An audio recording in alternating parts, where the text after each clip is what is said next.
putting an end to insurgency. Now, when the president gave that deadline to the military and to end insurgency by December 2015, a lot of people doubted whether that was going to work. But now the Minister of Information came up in one of the press conferences and said the Boko Haram sect has been technically defeated. I believe that was the word he used. Yes. Okay. But we want to look at national security. Does that mean the wholeness? Ending insurgency, is that all there is about national security? What else comprises national security?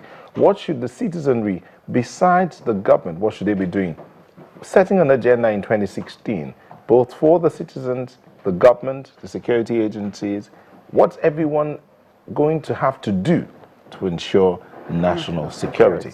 And we have two security consultants in the House, a security consultant and an expert. Mr. Sanusi Turai, thank you for joining us. Thank you very much for having me.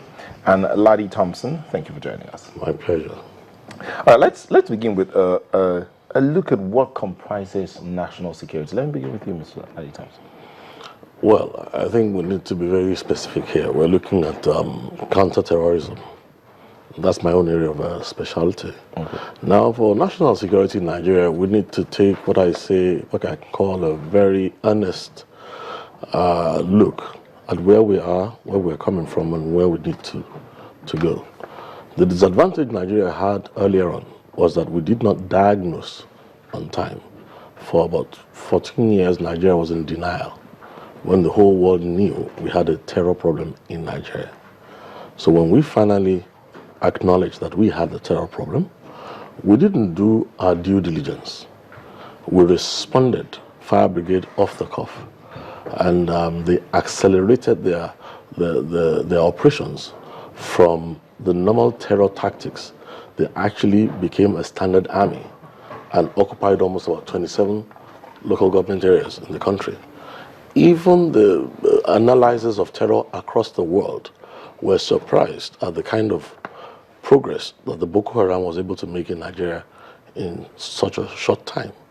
Now, fortunately for us right now, the structure of their organized army has been fractured.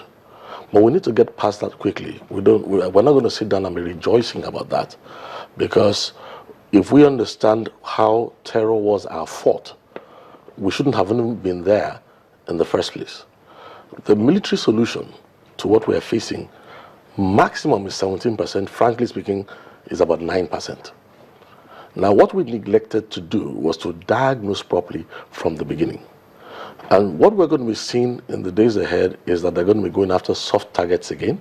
They're going to go back to the terror tactics. And Nigeria is going to have to go back to put in the foundation that we did not put in when we began to fight this war. And that's going to, we're going to have what we call immediate strategies, medium term and long term, if we will completely defeat this thing. That's it. Well, national security for me, the way I see it in the Nigerian context, is quite interesting. First of all, there's a duty of care. Initially, right from the beginning, that should have been there. I mean, coming back to what my good man here has said, the problems are there. We didn't deal with them initially, and they're here, and there's not much we can do about that now.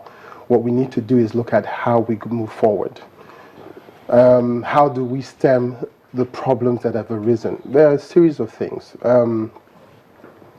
One, the information gathering processes in Nigeria, intelligence, as a lot of people like to bandy about, is neither here or there, really. Intelligence, people do gather intelligence, but it's in bits and pieces.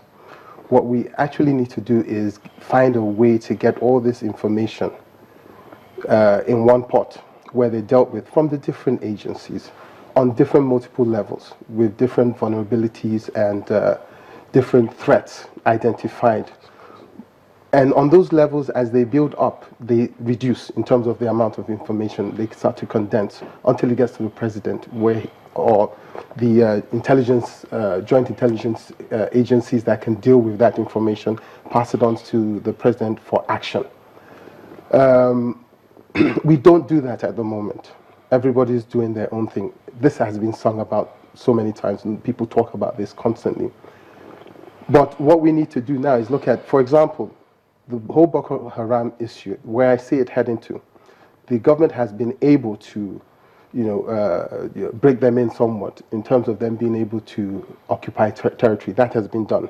They're being chased around, and like you said, soft targets are being hit. But what will happen eventually is that when it becomes too difficult for them, they will start to create sleeper cells and go to sleep, as it were, hibernate for a while, and then resurface. The terrorism aspect of it, the insurgency has been reduced.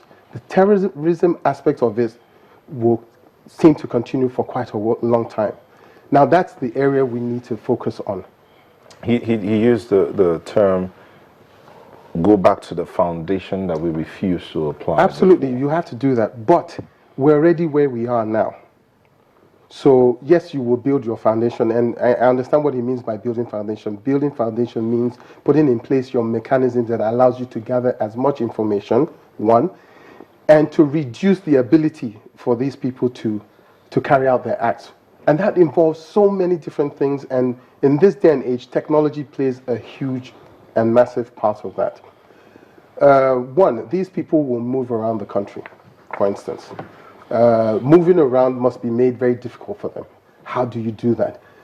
Different things need to be created to reduce the ability for these people to move, to gain employment, to be able to buy the materials that they need in order to create the IEDs and whatnot. So, I mean, that's, in my opinion, that's where we're heading to, or where we need to head to, in reducing the ability for these guys to carry out their threats and the vulnerabilities that exist within our society, for those gaps to be plugged.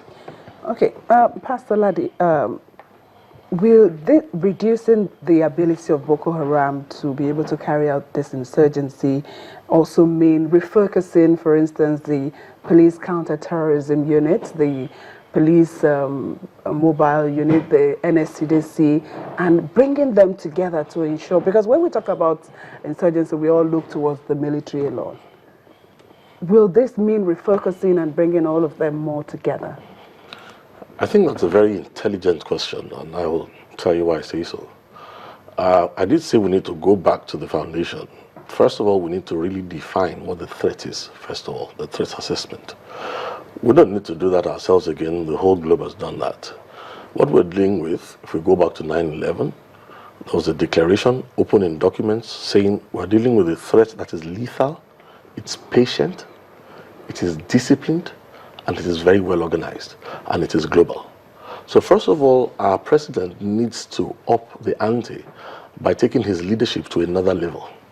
For instance, if we crush, having driven them out of our local governments in Nigeria, doesn't mean anything if they occupy the neighboring countries. It is like a doctor who's dealing with cancer cells. You take out cancer 99%, it's a waste of time. The 1% is going to multiply again. How do we know that? Terror, when it was designed, the modern engineers of what we're facing today, designed it to work on about four platforms. What they did was to modernize some things that had been slipping through the centuries. And they have their media arm. Terror reporting is extremely important. Nigeria has not done much training in that area. They actually go out to infiltrate, to buy up news houses, and they have vast sums of money. In recent times, because of the global problems, the flow to Nigeria has been reduced. Beyond that, we have what we call the radicalization process. There's a channel through which it goes that can be studied and interrupted. Apart from that, they have at least two: administrative, the money, tracing the money. Without the terror money, nothing is going to be happening. And then, again, you have to remember that they also use moles. They position people. They use a cell structure.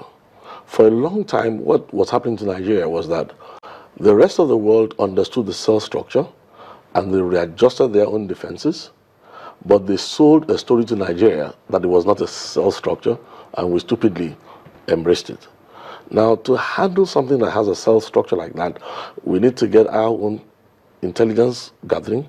First things first, after defining this thing, the whole nation needs to realize that it's not the Northeast that has a problem. It's a global problem, a regional problem, an African problem, a regional problem, and we have to find a way of containing all these things. Now, I'm just talking about some basic things. Let's go into like beyond kinetics, beyond the military operations. Nigeria needs to declare a state of war. Oh yes, it's a new kind of war, a war that has disabled many nations that went to sleep. It's slow, it's lethal, and then when that comes in, we need to heighten public awareness, understanding. Like he pointed out, how do bomb makers... Look, I was witness in Nigeria when they first started teaching our people how to make bombs. Even the official television channels in those days will report how some chemistry experiment went awry in some schools and blew off the hand of somebody. All that time, what was just happening was that the leaflets, the teachings on how to prepare bombs, that's about 10, 12 years ago, they were blowing themselves up then. We could have arrested it then. We didn't. Now we need to go to a place where we gain proper understanding. And to do that, the president has to, really get up and understand this thing and let Nigeria know for real that we're in times where it's a global warhead. It's a global war form. You see what it's doing in other parts of the world. They wouldn't mind destabilizing the whole of Africa and Nigeria if we allow it. But what we did to Ebola and shocked the world is what we need to do in Nigeria now. Now, apart from intelligence gathering, they need to form a new outfit. I'll tell you why. Neither the military nor the police... Look, in the past few years, in meetings all over the whole world, the lexicon by which this thing is being fought has just been... The textbooks are just being written. Believe you me, it's a modern war form. It was engineered by a brilliant mind. And until we understand that it's actually a modern war form, a new war form, a global war form,